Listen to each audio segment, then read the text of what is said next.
Good evening, ladies and gentlemen.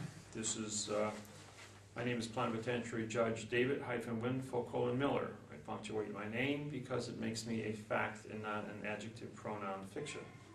I'm here with you tonight to introduce to you an aide of mine who is going to be handling the Australian seminars when I'm not here and assisting.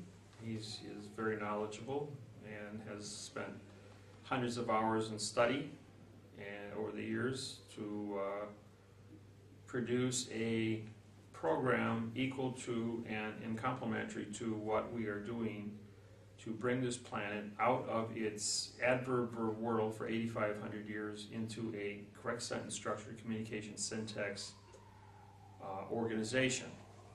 Now, all 250 countries worldwide have been under this adverb guise by the Universal Postal Union, Bern, Switzerland, established in 1873, better known as the New World Order.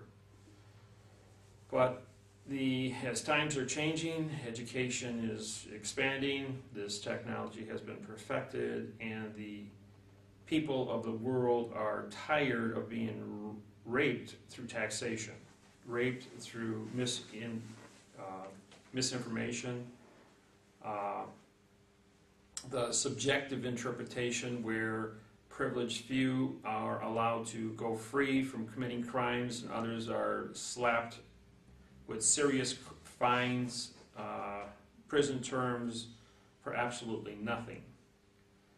So Stephen is going to be a lead out here doing seminars and speaking engagements, radio, TV shows for when I'm not here. I will be doing as many as I can on Skype and GoToMeeting, as well as coming back to Australia on a regular timetable, doing seminars and putting together hard questions, answering the hard questions. With 73,000 hours of experience and 30 years in research and law, I have put on 940 seminars to date and fielded tens of thousands of questions, and I give complete answers so that the individual goes away satisfied. We will talk out a problem as long as it takes to get the satisfaction level. I go into court on a regular basis if there's a court hearing to show that this technology is applicable in a courtroom, that the judges will run out of the courtroom in some instances because they realize what they've done is wrong and they don't want to be implemented in a criminal offense. Others have resigned their judgeships. Lawyers have given up to quit the bar. We have documentation for this conduct to take place. We have thousands of successful wins around the world. When you go looking for case law on the correct sentence structure communication syntax, you will not find anything. You have to be there. And you also have to be competent enough to understand what the correct sentence structure communication syntax means in order for you to have the knowledge to win your lawsuit. The publication of the correct sentence structure lawsuit and how it will take down win a court case and disqualify a judge and attorney cannot be left laying around. Serious criminals who are drug dealers, murderers, bank robbers, rapists could very easily pick up this technology and use it to continue the reign of terror. Where at the same time, the judges are responsible to do the right thing in every single case. Yet the U.S. Attorney's Office comes back with the simple question, oh, we're supposed to allow criminals, hardened criminals, to go free because we don't have the correct sentence structure. The response back is, why didn't you have the correct sentence structure to arrest these individuals, the correct sentence structure, laws, rules, regulations, codes, oath of office, operations, so I don't have to do my job. My job is to correct the language that I know and can certify is wrong. So the syntax now is on the table. The people of the world are becoming more and more aware. We have a thing called the internet. The internet allows every nation to communicate with every other nation without any interference of any government or political organization to get the message to the people. Because the people want in the truth technology. They want correctness. They never went to war over a math problem. We're not going to give them a chance to go over the war over a contract. We will write the contracts, the treaties, the trust, the constitution, so that the people of the world all know where they stand.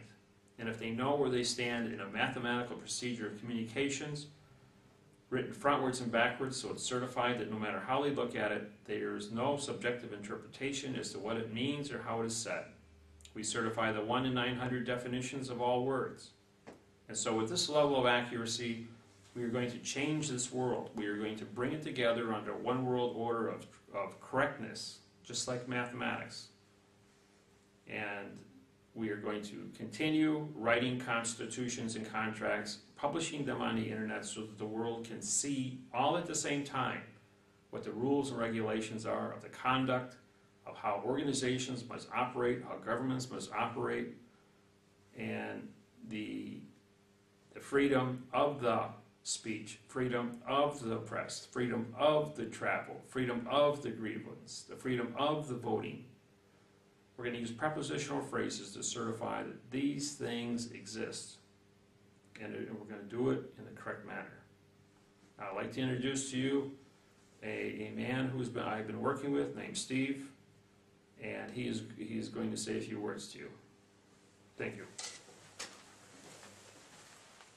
Thank you, David. Hopefully during the time that we get together, I can introduce you to the technology of David-Wynn, the correct sentence structure, communication, syntax. Part of the thing that needs to be done is breaking the paradigm of your existence and having an ability to understand how one person can go into court and have a win, and another person can go into court in exactly the same situation and not have a win. Basically, they'd be subject to the opinion of the judge in the courtroom. Now, a lot of people look for a lot of different solutions. The one thing most people don't look at is the language. Even those that look at the language will go so far as to look at a law dictionary and find that a person isn't what they thought it was, and find a lot of other words where must is synonymous with may. But that's only the surface, because when you get right down to it, the very structure of those words that are used come from the Greek and the Latin and Arabic languages, and most words that you use to create a positive position actually create a negative position. So by the time I'm finished with you, and with the questions that you'll be bringing to me, hopefully you'll have a better understanding of how the illusion has been woven around you to create the paradigm of your existence as you know it. What I hope to do is to help you to break through that paradigm, so that when you meet with David-Wynn, that you'll have a ground or a place inside your head that's prepared to receive the information that's coming through. Now, everything that I put to you and everything that David will put to you, I challenge you to research, or as we would say, to search for the correct information. You will find that this is based on fact. It's not some wild-eyed idea that somebody's come up with overnight. This is based on years and years of research and an immense amount of knowledge. Now, in no way can I measure up to the amount of knowledge and study that David-Wynn has. But through the course of my study, I've been able to find that this is the correct sentence structure, communication, syntax, and that in our courts, although they advertise they have the correct sentence structure, communication, syntax, they are very far from it. So from our meeting and from going further with David, you should be able to break free of the illusion, and then it's up to you, because it's your life and the power is really in the people. But you've been educated so as you're not aware of that. But through education and through being open to information that is available, and by joining with your fellow man in a sense of community, you have the ability to move forward and take away the control from the courts, from the judges, and replace that with that which is correct. In your way, you may be thinking the truth, but I suggest to you that the truth is an opinion, and everybody's truth rings a different tone. When it is correct, it's not open to opinion, it is a fact. So I look forward to meeting with you, speaking with you, and preparing you for an introduction to David-Wynn Miller, who I've heard coined the phrase that he's the most intelligent man in the world. When we put that down, it's with the ability to reason. I have yet to ask him a question that he cannot answer. So I thank you very much.